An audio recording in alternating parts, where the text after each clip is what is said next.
So shaping and controlling light is one of the absolute most important aspects of creating a beautiful cinematic image. It's one of the most important things to understand for good filmmaking. And today I want to take you a little bit of behind the scenes of how I shot and lit that first video that I posted and what my lighting breakdown actually looks like, to teach you a little bit about how we can go from something that looks like this to something that looks like this.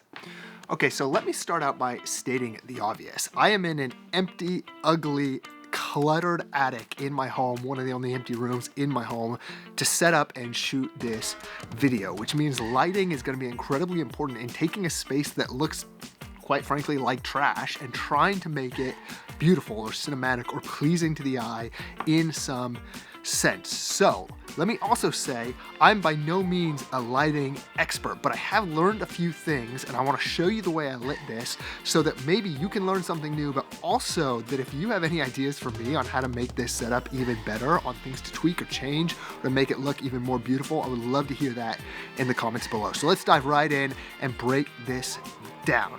There were 4 lights that I primarily used in this setup, which is kind of all 4 lights that I own. But we have the key light, we have the fill light, we have the hair light, and then just for some creative touch, I also threw in this sort of projected blind image to make the background a little more interesting. But let's look at those 4 one at a time and see what they're actually doing.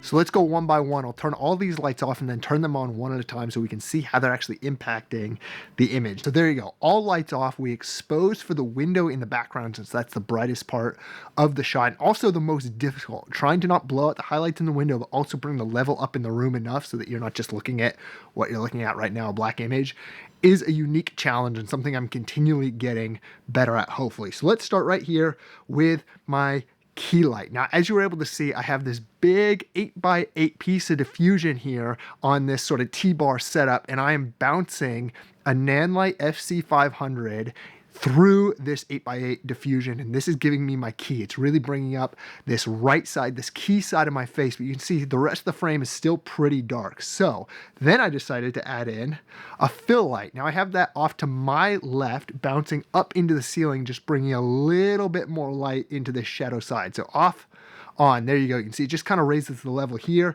And then let's also add in our creative piece in the background just to kind of bring this, unfinished wall, to add something interesting, to make it look like the light is actually motivated out of this window and the light's coming through these blinds and shining onto the wall. So there's off, there's on, just add some visual interest. And then last but not least, we have my hair light, which is just a 2-foot tube light boomed over top of me. So light off, light on. You can see it's just sort of adding a little bit of rim light, a little bit of hair light, sort of outlining me, making me stand off the background. And that's the lighting setup that I went with for this video.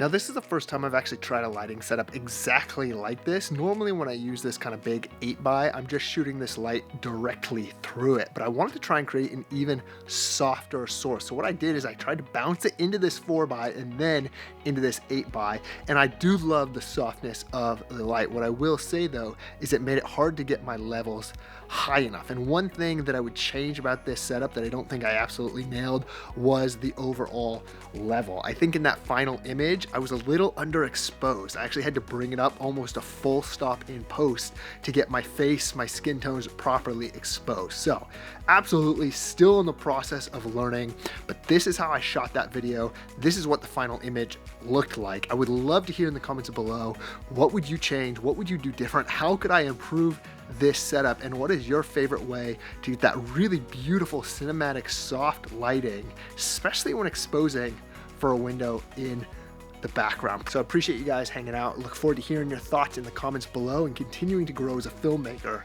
together. Peace.